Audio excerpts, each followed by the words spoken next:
மாறினேன் நன்றியை வாய்விட்டு கூறினேன்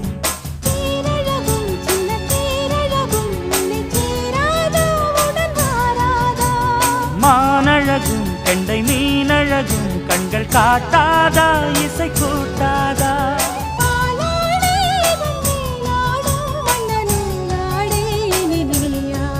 மலை கோயில் வாசலில்